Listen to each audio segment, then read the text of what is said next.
Good afternoon and welcome to the MILR, Masters of Industrial Labor Relations Application and Admission Question webcast today. My name is Christie Avgar. I'm the Director of Graduate Enrollment and Student Services, and I'm joined by my colleague, Darrie O'Connell, who's the Graduate Recruitment and Marking Coordinator for graduate programs here at the ILR School at Cornell University.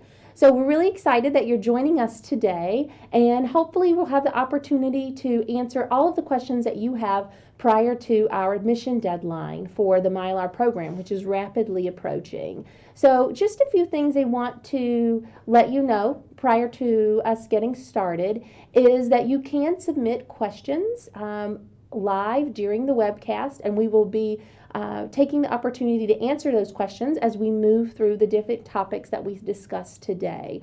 I would encourage you to leave your name and your email address when you submit the question. There is the option to submit them anonymously, but if you leave your name and email address, then we're able to respond to your question if we don't get to it in our webcast today. So we want to make sure that we get all of our questions answered, all of your questions answered, but if we're unable to get to your question today, we will follow up with you via email. So please make sure to leave your contact information so that we can do that. So we're going to talk today a little bit about the different aspects of the program, different questions that Darrie and I are fielding on a daily basis as we wrap up and get close to the admission deadline. So we're going to talk first a little bit about the application process. We're going to talk about admission decisions, answer your financial questions, talk about curriculum as well as career services. So first we're going to start a little bit with an application process. So as you know, as an applicant, if you've been working through the application, there's lots of information that we're asking you to provide, and we want to make really clear to you that this process is a holistic review. So in completing your application, our graduate committee will be looking at all aspects of your application. One part of your application will not be weighted more than another part of your application. So we are putting equal weight on your GRE scores, your GPA, your letters of recommendation, your statement of purpose, your transcripts, which will reflect that GPA, as well as your video interview. So I just want to remind you that it is a holistic review process. So we'll be looking at all of the components of your application as well as your resume, which is also required. There is no minimum GPA or GRE or Gmat scores. So you need to submit those scores. There is no cutoff for those scores. Again, it's a holistic review, so we'll be looking at all of the parts of your application in its entirety.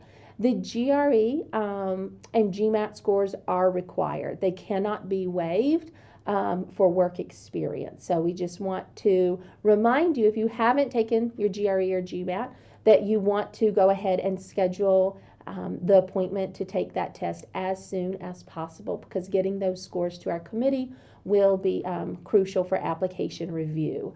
I also want to remind you that we don't have a preference when it comes to GRE or Gmat. You can take either test and submit your scores during our application process. We will not accept the LSAT test in place of GRE or Gmat. So those are things that you want to think about as you're doing your application or making arrangements to choose a test to take. As far as the Toefl or test goes for English as a foreign language, there are requirements for the Toefl test. So if you are an international student and you are applying, you will want to make sure that you meet these minimum requirements as you apply for the program. So the minimum requirement for reading, writing, and speaking is 20, and for listening is 15. So keep that in mind. If you have studied full-time in the U.S. or in an English-speaking country and you have studied in English, we can waive the Toefl requirement. So if you have questions about that, you can certainly reach out to our, the ILR graduate office, and we'll walk you through that process. When you submit your application, so once you have submitted it and paid the application fee, you'll receive a link to a video interview. So that will not happen until you submit the application. Once you submit the application and you receive the link, you'll have 10 days to record your video interview. Our first round application is January 2nd, so that will be the application deadline for our first round, and our final application deadline is February 15th. So again, you want to make sure that you meet one of those deadlines in order to be considered for admission to our fall 2019 cohort.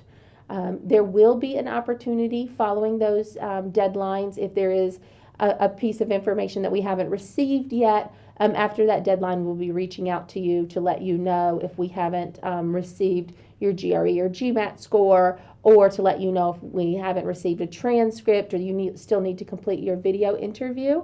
But you will have to submit by one of those dates in order for your application to be reviewed. So I'm going to turn it over now to Darrie, and Darrie's going to talk to you a little bit about what happens after that application is submitted. So she's going to cover the admission decisions and how that process plays out. So Darrie? Thank you, Christy.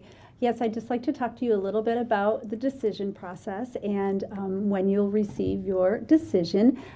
I know this is what you're really looking for, but I know it can be a little bit of a stressful time. So I just want to reiterate that the graduate staff is here for you. If you have any questions or concerns as you're working through, please don't hesitate to call our office or send us an email, and we can try to give you a little more information to your particular situation if you'd like us to do that. We just want to let you know that we're here to encourage you and help you through this process.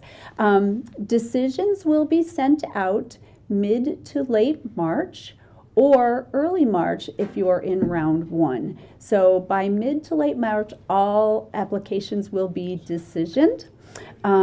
We will be letting you know right during in your decision letter if there have been any financial assistance for you to attend Cornell University. We let everyone know right when they get their decision so that they can make their decisions on whether attending, and they have all that information right up front. Every application that is submitted is automatically considered for any scholarships and fellowships that we have. We try very hard to assist as best we can for our students to come to our program.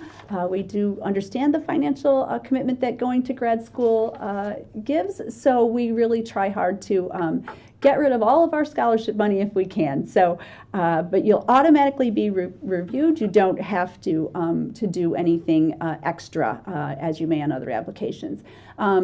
As you work through your application process, we really encourage you to continually check your checklist. That will tell you if any materials are missing. It will also tell you when your decision is ready. You will be receiving an email, and then it'll direct you back to your checklist. And in your checklist, you'll have your letter that will give your decision. Again, as you work through that checklist, if you have any questions about your GRE scores matching or your letters of recommendation being in, you can always email or call us, and we'll look into it and make sure that you're in the process where you hope to be. We do not accept any transfer credits towards the MILR degree. We do get that question a lot, but it is such a holistic and broad scope degree that we don't offer any transfer credits in for our program. As the final day to accept your decision, if you are admitted into the program, is April 15th. On April 15th, you will have to pay your deposit. It's a $750 non-refundable deposit. And so that'll be the day that you'll have to make your final decision by the 15th of April. We also, for our admitted students in late March, will have an admitted students event, Discover MILR. That will be an opportunity for all of our admitted students to come to campus, meet with current students, meet faculty, sort of get an idea what it's like to be a MILR student here at Cornell University. So those are all very exciting things that are coming up as you work through your application and you get your decision. So again, and I know I've stressed this, but just make sure that if you have any questions or concerns, just give us a call. I also take private consultation meetings, so if you want to make a private meeting with me, you can either email me or call our office or email the ILR grad applicant email address, and Emily will help you set up a call with me. We also encourage any students, if they choose to come for a visit. If you're interested in coming for a visit to take a look at campus, that's a great idea, and we'll welcome you and help you set that up. As Christie said, if you haven't signed up yet for your GRE or your Gmat exam, please do so right away, and so we can get those results in and you can be decisioned this year. Okay, thank you. So it looks like we have a couple questions that have come in. It looks like some questions that are specific to the video interview. So a question about wanting us to talk a little bit about the video interview and that process, but also about ways to prepare for the video interview. So again, once you submit your application, you will receive an email that will prompt you to follow the link in order to submit and complete your video interview. So the tips I would give you as far as thinking about that interview and submitting it is it usually takes about 30 minutes to complete the video. There is an opportunity for you to test your video and your audio prior to the start of the video interview. So it'll be important for you to check that audio and video before you start the interview. I would encourage you to find a quiet place in which to do this video interview, one where the background is not distracting, where you don't have a lot of things going on in the background. So maybe sitting in an office, sitting in a quiet room, silencing your cell phone, putting a sign on the door that you're not to be interrupted while you're doing this video interview if there are people in your home at the time that you're completing it. So those are some things that I think you want to think about prior to doing the interview. The interview is designed to, you will see our Director of Graduate Studies, Dr. Pamela Tolbert, will appear and she will ask you a question.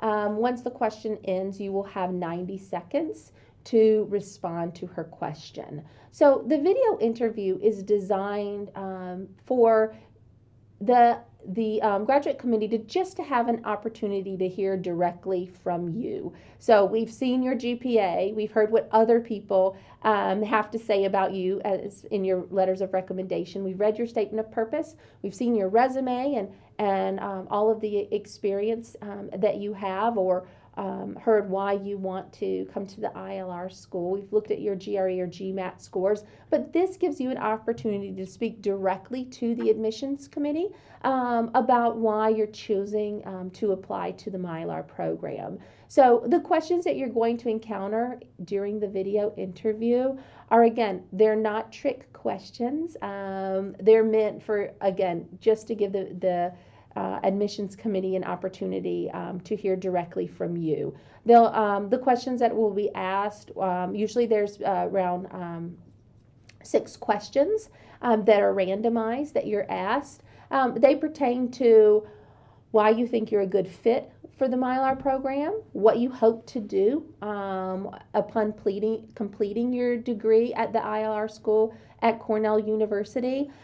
We might ask you about areas of work that you're interested in and how you got interested in those specific topics. We'll ask a little bit about how you do working with others, how you work in teams. You might be asked what your strengths are, or what are those areas that you feel like you want to improve upon, and how will being at the ILR school for example, help you move forward in those areas? And how will you use this as a springboard for your next step in your career? Those are just some examples of questions that you might encounter during the video interview. So again, my recommendation would be to think about those things. Again, think about why you think the ILR school is a good fit for you. Think about how the experiences you've had thus far have led you to applying to this program, and what skills you think you'll bring to this program to be successful, and what skills will you utilize during this program to set you up for success, and then how this program is going to help you in your next career step, whether it's moving up in an industry that you're already working in, or you might be using the MILR degree to pivot from one discipline to either human resources or collective representation or another area that you're interested in. So that's the advice I would give you in prepping for that interview. We also had another question asking a little bit about the statement of purpose and the length of the statement of purpose. The question specifically asked about a 2-page statement of purpose or 1,000-word statement of purpose. That is not, that's I would say a reasonable length for the statement of purpose. You just want to think about the fact that, again, in that statement of purpose, you want to talk about why MILR. What are you going to do next? Why is this a good fit for you? Any information that you feel like you want to highlight that's not reflected in your transcripts or your GRE scores or letters of recommendation. So that statement is really, again, another opportunity for you in writing to speak directly to the admissions committee. So I would caution you from writing anything more than a couple of pages, just because we don't need a writing sample from you or papers that you would be attaching that you've written in your undergraduate program. We're just looking for that statement of purpose, and 2 pages is actually a great length. I wouldn't make it longer just to make it longer. If you can say what you need to say in a page, that's great too. So again, but I wouldn't write more than 2.5, 3 pages. I'd stay within that length. So any other questions, Darrie, that we might have had that have come up related to the application process or admission decisions? We did have one question come in asking about the MILR MBA program. I do encourage you to consider the MILR MBA program if that's something that, if that is something that you think you might be interested in, an MBA program. It is a good way to get 2 Cornell degrees in a really a short amount of time. You would have 2 semesters here at the ILR school and 3 semesters at our Johnson Business School. The applications are completely separate, so you would apply to the Johnson School and apply to the ILR school separately. You may get into one school, you may get into both schools. You can definitely, if you apply to the MBA program and it doesn't work out for you to go to the MBA initially, you can definitely start in the ILR school, then you can reapply, or you can also go to the Johnson School. We have an MBA immersion, so a business immersion course that we have that some of our MILR students take. MILR MBA is a great opportunity, but it's also it's a lot of work to be able to get both degrees. So some of our students, they want to make sure that they have a little bit of the MBA background, but they don't necessarily want to get a full MBA. So that's when they'll do the immersion. The immersion is 1 full semester with courses only from the Johnson School.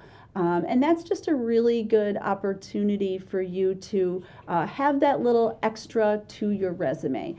The ILR school the MILR program is a very broad program. It is not just HR, it is just not just labor market policy, it is all of those courses. And that's what helps make you very marketable, because the degree is very, very broad. And then to add a little bit of business into that degree or an MBA on top of that degree just makes you that much more marketable. But the degrees are completely, or the applications are completely separate. So we could help you definitely with the MILR application, and then we would just direct you to the Johnson School for help with your MBA application.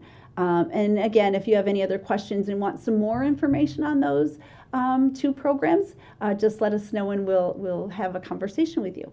Okay. Well, before we get started talking a little bit about questions you might have regarding financing your degree, we did just get another question about rolling admissions. We do not have a process for rolling admissions. So once February 15th passes, we will close our application, and it will not open again until August the 15th.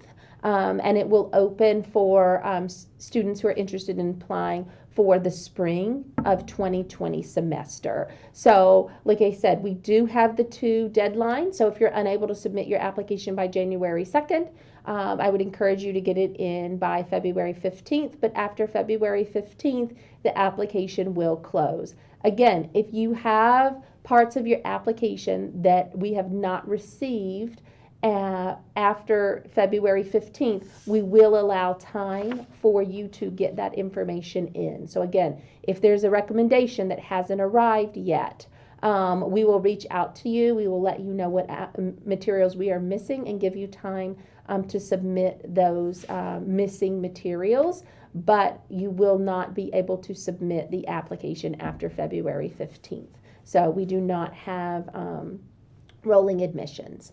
So to talk a little bit about financial information just in regards to cost of the program and different opportunities. So the cost of our MILR program is almost $36,000 per year. So it's about $18,000 per semester. It is a 2-year program. So again, if you are in the MILR program for 2 years, the total cost of the program with tuition is around $72,000. Student health insurance is available to all students in our MILR program. It gives you the opportunity to use Cornell Health Services here on campus, as well as health services in our local community.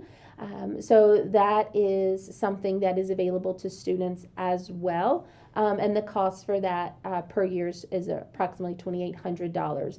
If you do have health insurance through a spouse or partner's health insurance plan or through a relative's health insurance plan, you can waive the cost of that health insurance if you are covered under another plan. So this just gives you an idea of what the financial commitment is for the program in tuition. We do have teaching assistantship and research assistantship opportunities available for MILR students.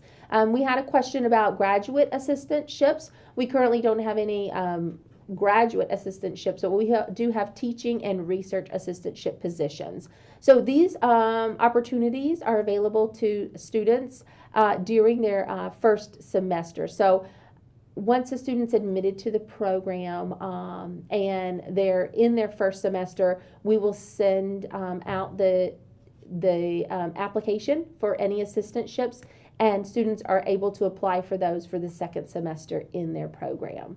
So if a student receives an assistantship, it would cover tuition for the semester in which they're in their assistantship, and it will cover health insurance, and there will be a stipend available as well for the work that you do. And the stipend is about $13,000 per semester. So assistantships are available. We do have MILR students who are working with our faculty, whether it's doing research or teaching in our undergraduate Courses. We have a large undergraduate program here at the ILR school, so that creates many opportunities for our graduate students to participate in teaching assistantships with faculty. So again, you will have the opportunity to apply for those during your first semester, for your second semester in the program, as well as throughout the program. So every semester, students are given the opportunity to complete an assistantship application and request assistantships. So those are available. If you need a payment plan and you want to work on setting up a payment plan to pay your tuition bill, you can certainly work with our bursar's office to do that. So some people pay for the degree at the beginning of the semester, or they're using student loans to cover the cost of tuition, and those loans are activated at the beginning of the semester. But if a student does need to set up a payment plan, they can do that.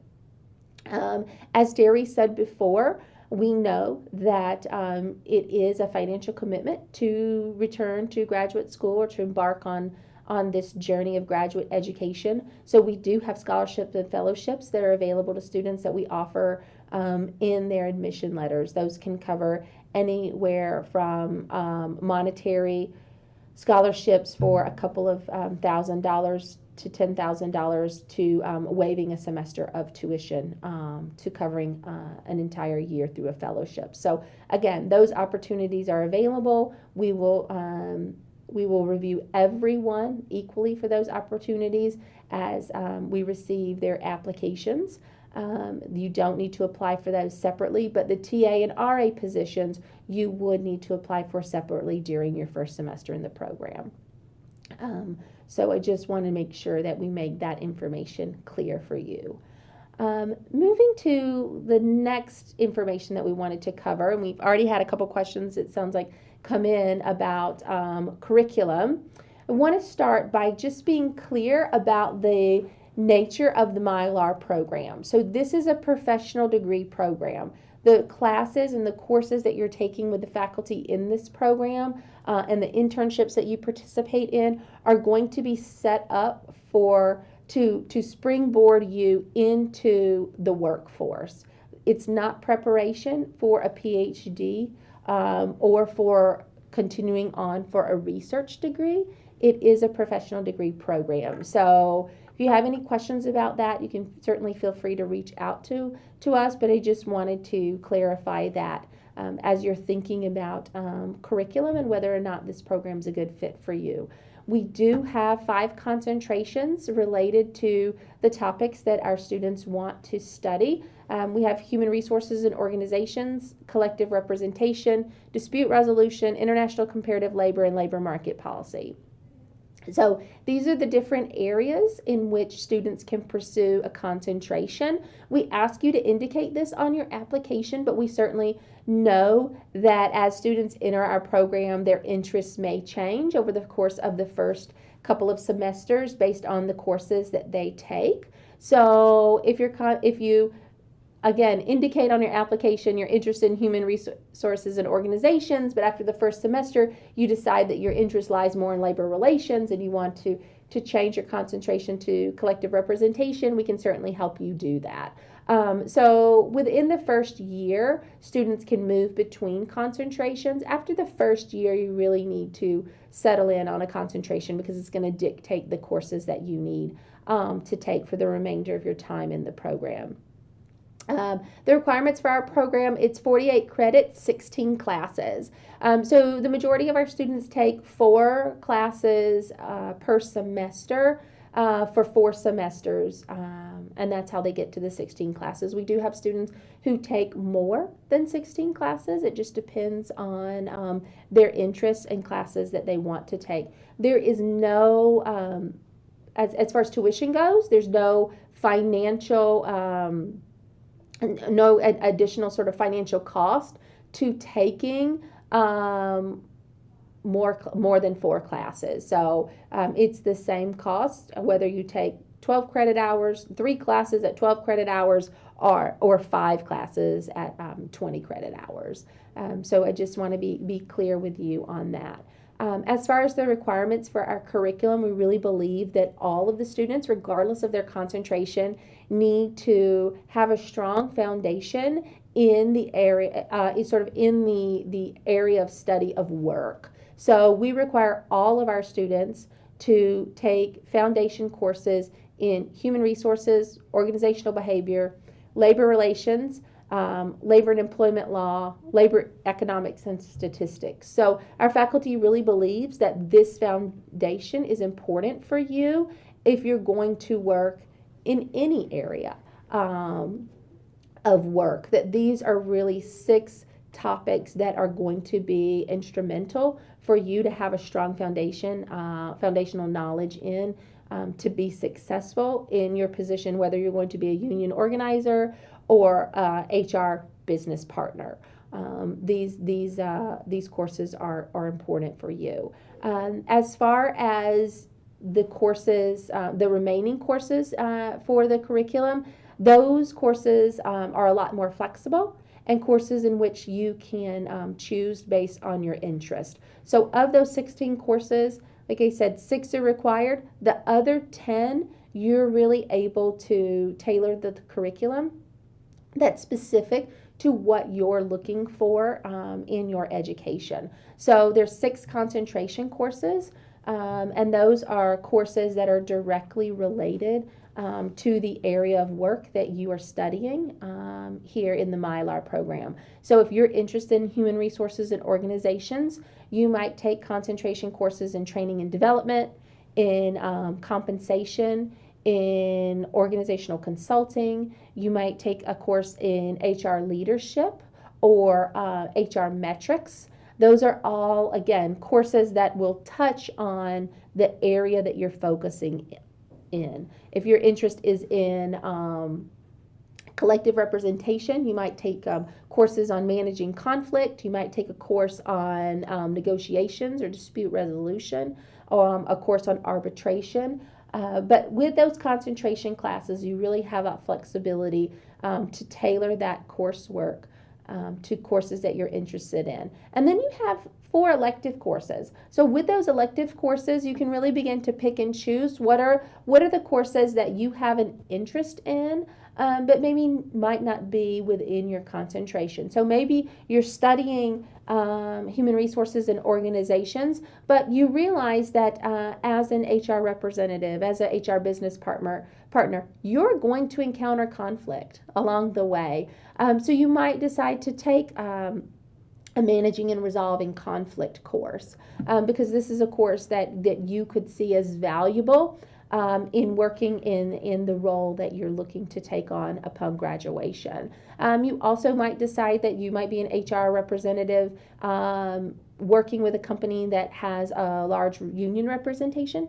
So taking a course about unions might be very beneficial to you as you move forward in that position after the MILR program. So again, those electives are courses that give you flexibility to really explore areas, other areas of work or other areas that you feel like are important for you. You also have opportunities to take courses in our College of Business or other colleges and schools on campus. So we have students who take financial analysis courses at our Johnson College of Business, a Women in Leadership course there, maybe a course in entrepreneurship. We have students who also take a leadership course at the Johnson College of Business. So again, there are opportunities for you to take your electives or some concentration courses outside of the ILR school. So even though you're studying in the MILR program at the ILR school,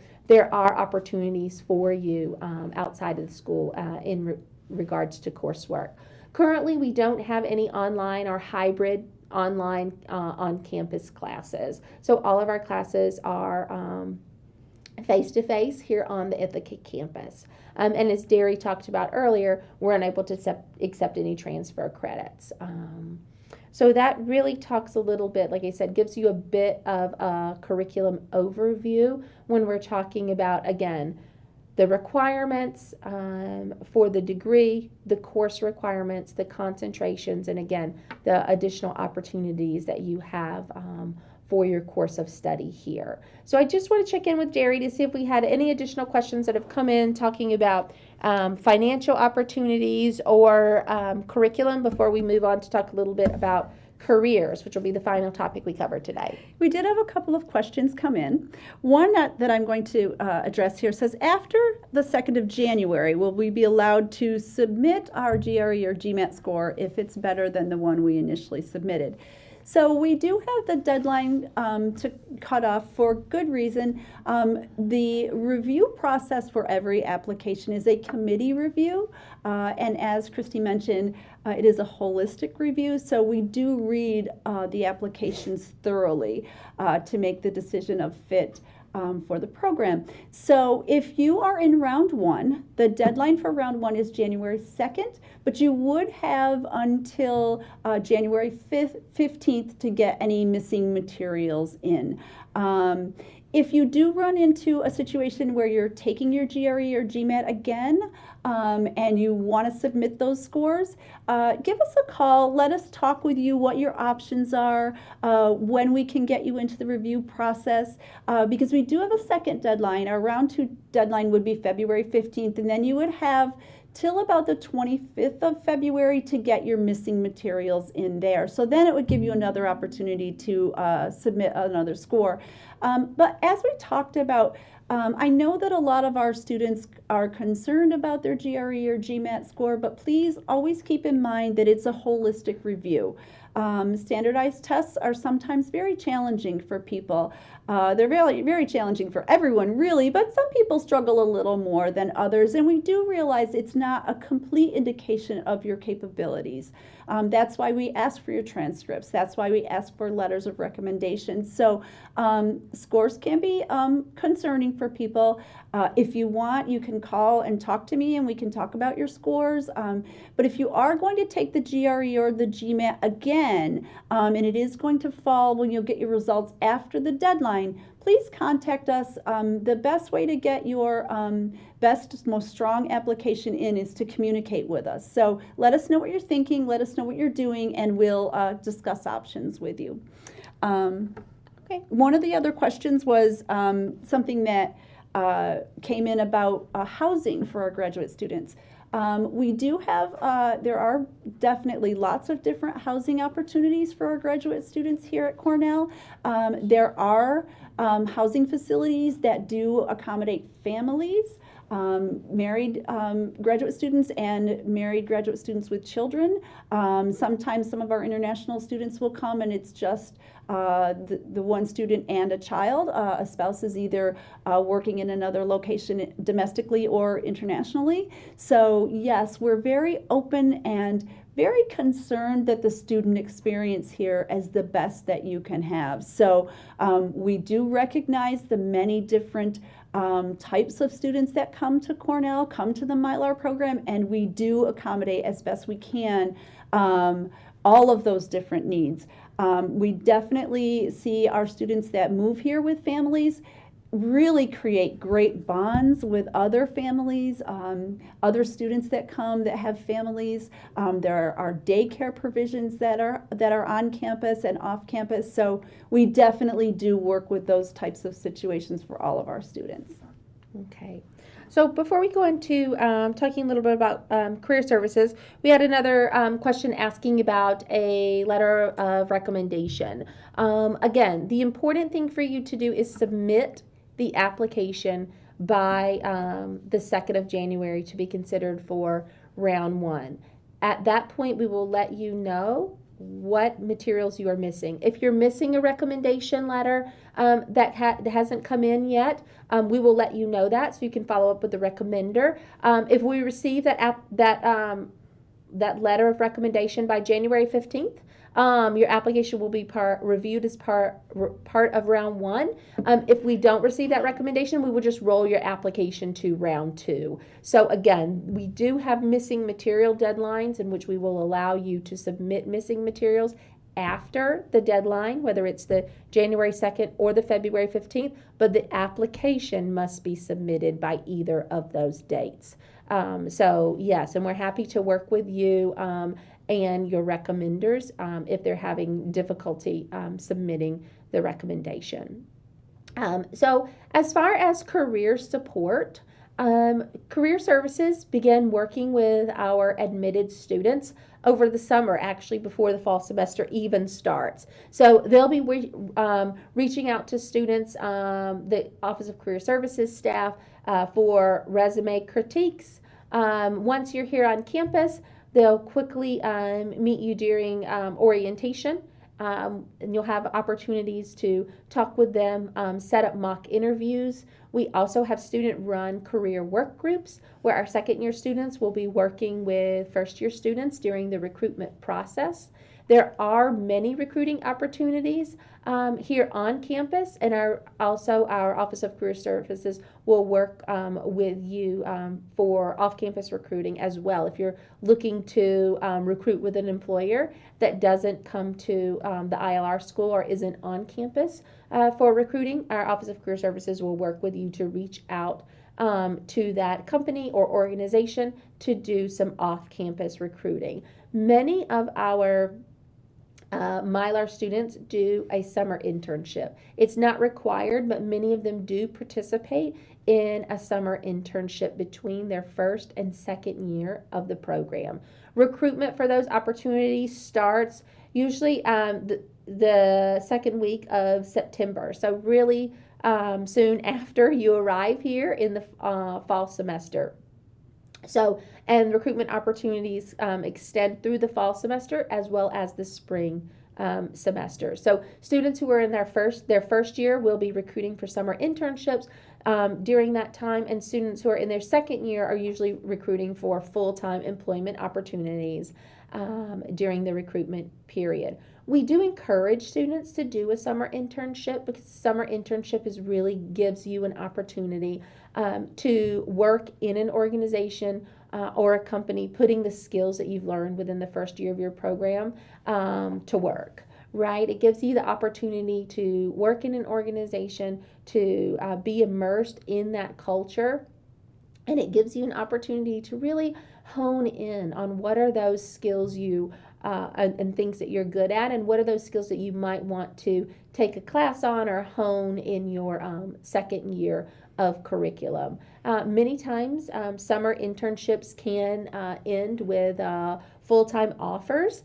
So some of our students do walk away from a summer internship at the conclusion of the summer with an offer of full-time employment for when they finish the MILR program. So again, it's a great opportunity for you to continue to get work experience and exposure to a company. So I would certainly encourage you to do a summer internship, but it is not something that's required. Our Center for Advanced Human Resource Studies here at the ILR school, which is also known as CARS, they have a roundtable event in which you're able to meet HR executives.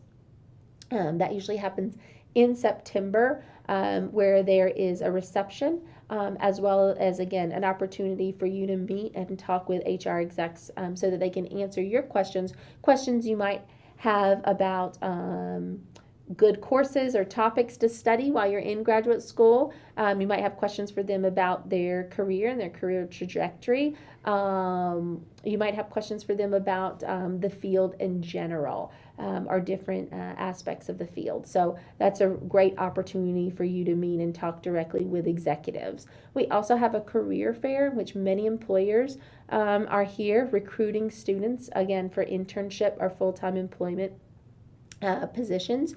We have places such as Verizon or American Express, PepsiCo, that come to our career fair. The list is usually very long of employers that are here recruiting our students. Our students have a great reputation as students who are prepared to be in the workforce, and students who have a lot to contribute to organizations. So our recruiters are always excited to meet our our students and set them up with internships and full-time employment.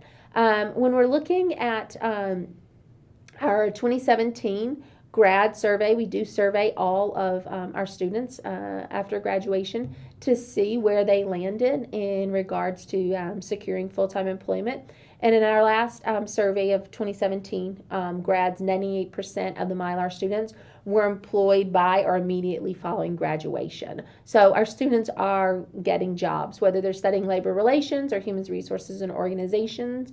There are opportunities for them for employment.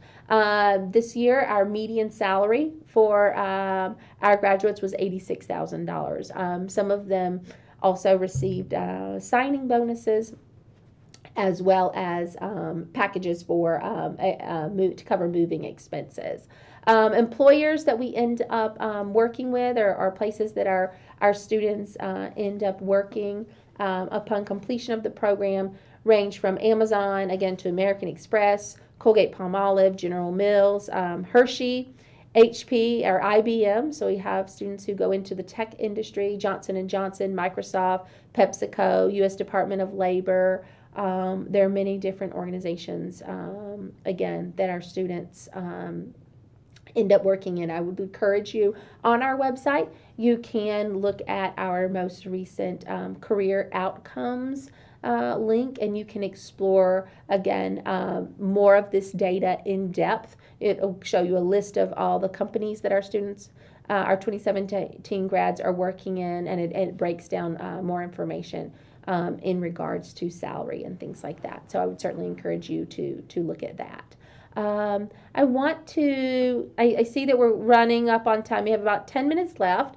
So I want to encourage you, if you have any last minute questions, to submit those. And I want to check back with Darrie to see if we had any additional questions come through that things that students are asking that we want to answer before we wrap up. Sure. Well, we had just one question that came in about company-sponsored applications. Yes, we do have some students that come in that are company-sponsored.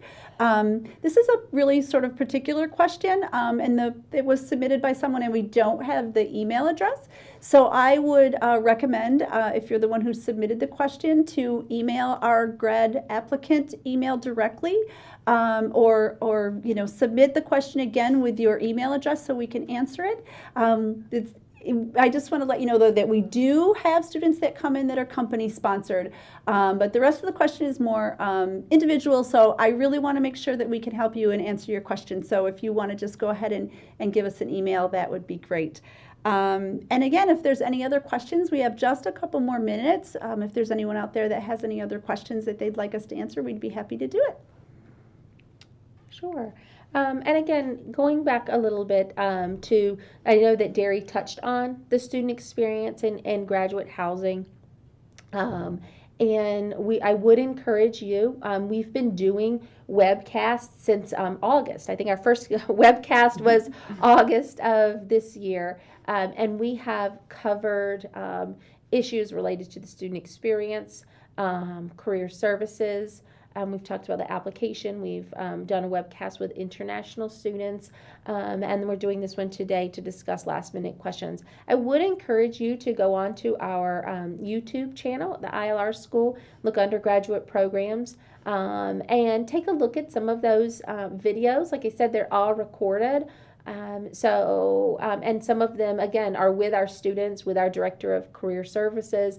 So it'll give you the opportunity to really hear directly from the students, and again, the other people who work at the ILR school and represent that student voice.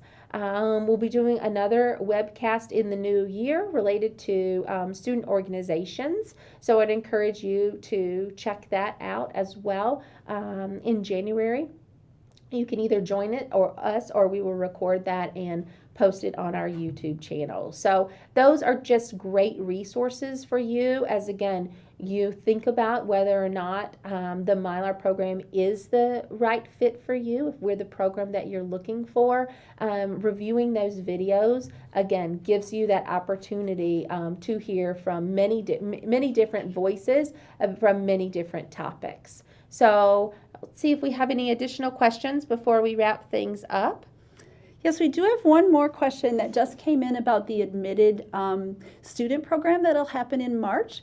We call that Discover MILR, and what that program does, it gives a stipend to help with travel to come to Cornell, and it's a 2-day program. So it starts on a Monday and goes Monday, Tuesday. A lot of our students arrive on Sunday night. It does cover hotel accommodations, all your meals, but it really does give you a chance to really get a great feel for what it would be like to be a MILR student.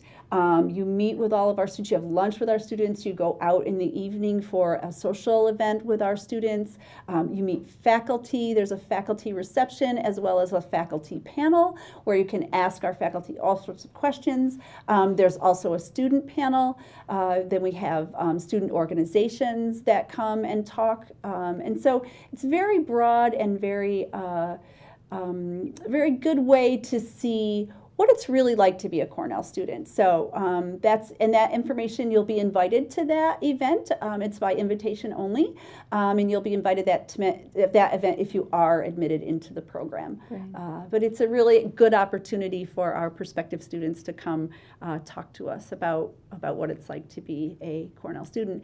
I also wanted to mention too, all of this information that you've seen today is available on our website. We have lots of links on our website to our previous webcasts, to frequently asked questions.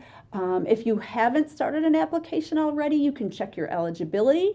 There's a button that you can click on there, and it will we ask you just a little bit of information that will come to us, and we ask you to give us your resume, and then we can tell you that whether we feel like, yes, you could be a strong applicant, or maybe there's 1 or 2 things that you could do to make your application a little bit stronger. The check your eligibility button is very popular. A lot of our students like to use it, and it's a really good way to sort of gauge where you are. So I do encourage you to take a look at our website. And any other questions, there's a lot of frequently asked questions there. It gives a lot of specific information on the concentrations, some of the elective courses, so a lot of information there. And I will mention as well, during Discover MILR, you have an opportunity to sit in on classes that are happening here at the ILR school. So in addition to meeting faculty and meeting students, you will have the opportunity to sit in on classes, meet with some of our alumni, and hear directly from them, as well as have some meetings with some of our faculty. So again, as Darrie mentioned, that's a great opportunity. If you are admitted to the program, you will receive an invitation to Discover MILR shortly after your admission. So we would encourage you to come. If you are unable to come because traveling during that time of year is difficult for you, or distance makes it and cost makes it hard for you to participate in the Discover MILR event, we will be sending all of the Discover MILR material to those admitted students who are unable to attend, and we will stream some of our panel discussions. So we will certainly keep you informed of what's happening at Discover MILR and make sure that you are getting that material as well if you are unable to join us for that event. So we are nearing 1 o'clock, so we're going to go ahead and wrap things up. I just want to again remind you of our application deadlines. Our round 1 application deadline is January 2nd, and our final round 2 application deadline is February the 15th. So thank you so much for joining us today. We look forward to speaking with you. If you have additional questions, feel free to reach out to us in our graduate office here at the ILR school, and we really look forward to reading your application. So best of luck to you, and if you have any questions, just let us know. But I want to encourage you to apply or to check your eligibility if you haven't already, and reach out to us with any questions. So thank you so much, and enjoy the rest of your day. Thank you for joining us.